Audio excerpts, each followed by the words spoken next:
जेवीज किचनमध्ये आपल्या सर्वांचे खूप खूप मनापासून स्वागत आहे। आज मी नवीन रेसिपी घेऊन आली आहे, कढी पकोडा। चला सुरुवात करूया। इथे मसाला घ्यायचा आहे।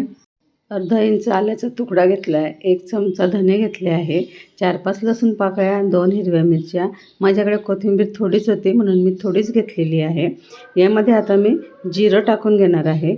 1 चमचा जिरं टाकून घेतलेलं आहे। थोडे शेंगदाणे घेतले आहे, 10 ते 12 दाणेच घ्यायचे आहे, फार आपल्याला शेंगदाणे पण टाकायचे नाही आहेत। आणि आता मसाला आपल्याला छान बारीक करून घ्यायचा आहे, मस्त अशी पेस्ट तयार करायची आहे। आता यामध्ये मी थोडं पाणी घालून घेणार आहे आणि मग परत बारीक करून घेणार आहे। तुमच्याकडे ताक असेल तर तुम्ही ताक घ्या, माझ्याकडे दही आहे तर मी आता इथे दही घेतलेलं आहे।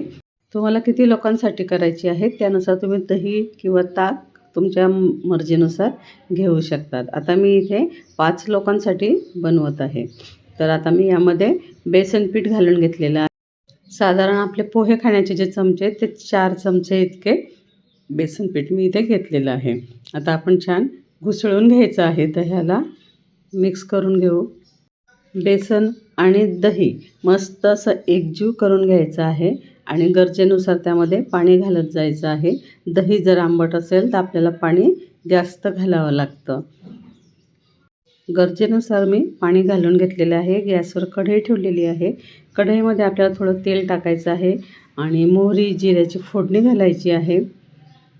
बघा फोडणी तळतळली आपली की त्यामध्ये थोडंसं पाव चमचा हिंग घालून घ्यायचं आहे।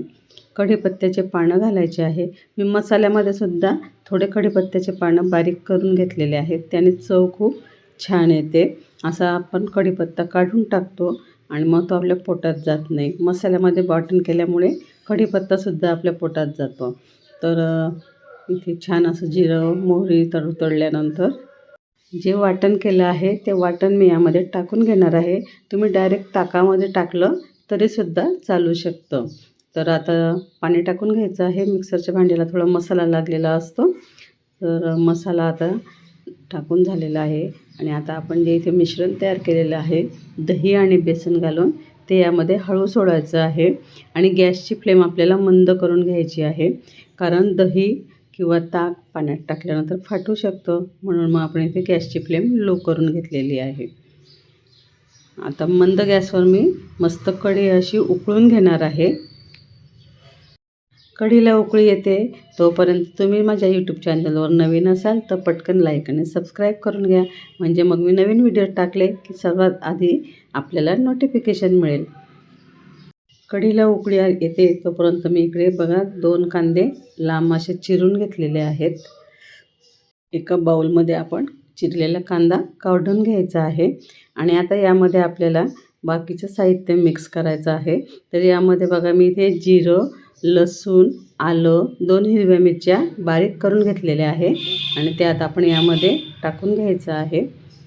आणि वरून आता बघा आपल्याला ओवा टाकून घ्यायचा आहे। थोडा ओवा टाकून घेऊ,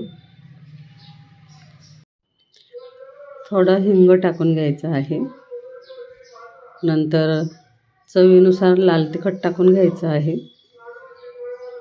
थोडं धना पावडर, हळद। आणि आता यामध्ये आपल्याला बेसन पीठ घ्यायचं आहे। बेसन पीठ मी थोडं जास्तच घेणार आहे, कारण आता आपण इथे जे पकोडे बनवणार आहोत तर ते पकोडे कढीमध्ये तर जातातच, पण असेच पकोडे पण नुसते खायला घरातल्यांना लागतात, म्हणून मग आता पाणी टाकून आपल्याला छान भज्यांचं पीठ भिजवून घ्यायचं आहे। फार पातळ भिजवायचं नाही, चवीनुसार मीठ आणि सोडा टाकला आहे थोडा। फार पातळ किंवा फार घट्ट न भिजवता थोडं थोडं पाणी टाकून आपल्याला भज्यांचं पीठ भिजवून घ्यायचं आहे। आता गॅसवर कढई ठेवलेली आहे आणि आता इथे आपण पकोडे तळून घ्यायचे आहे। कढीला खूप छान मस्त अशी उकळी आलेली आहे आणि आता मी गॅसची फ्लेम बंद करून घेणार आहे। पकोडे तळून घ्यायचे आहे। आपण जे पकोडे तळतो ते नेहमीपेक्षा थोडे मोठे तळायचे आहेत, कारण आपण ते पकोडे कढीमध्ये सोडणार आहोत। छोटे पकोडे नाही बनवायचे, कारण ते कढीसोबत खायला मजा येत नाही। तर आता आपल्याला असे पकोडे मस्त तळून घ्यायचे आहेत। एक बाजू झाली की मग आपल्याला झाराने उलथवून घ्यायचे आहेत। बघा पकोडे असे मस्त तळून झालेले आहेत। आता पकोडे काढून बाजूला ठेवलेले आहेत आणि यासाठी आता आपल्याला तडका तयार करायचा आहे.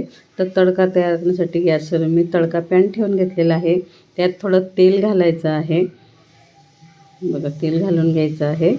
साधारण 2 पळी मी इतकं तेल घातलेलं आहे आणि यामध्ये आपल्याला मोहरी, जिरं घालून थोडंसं लाल तिखट घालायचं आहे कलर येण्यासाठी आणि तो तडका पकोडेच टाकून मग आपल्याला त्यावर तडका सोडायचा आहे. बघा काय सुंदर दिसत आहे. अगदी तोंडाला पाणी सुटलं की नाही. तुम्ही नक्की कढी पकोडा ट्राय करा. बघा, नुसतं कढी पकोडा जरी खाल्ला ना तर इतकी छान तोंडाला चव येते ना. तुम्ही भाकरीसोबत, पोळीसोबत, भातासोबत कढी पकोडा खाऊ शकतात. व्हिडिओ जर आवडला असेल तर जास्तीत जास्त लाईक, शेअर, सबस्क्राईब करा. सोबत जे बेल आयकन दिलेलं आहे तिथंही प्रेस करायला विसरू नका, जेणेकरून माझ्या नवीन व्हिडिओची नोटिफिकेशन आपल्याला लगेच मिळेल. धन्यवाद. परत भेटूया नवीन व्हिडिओसोबत.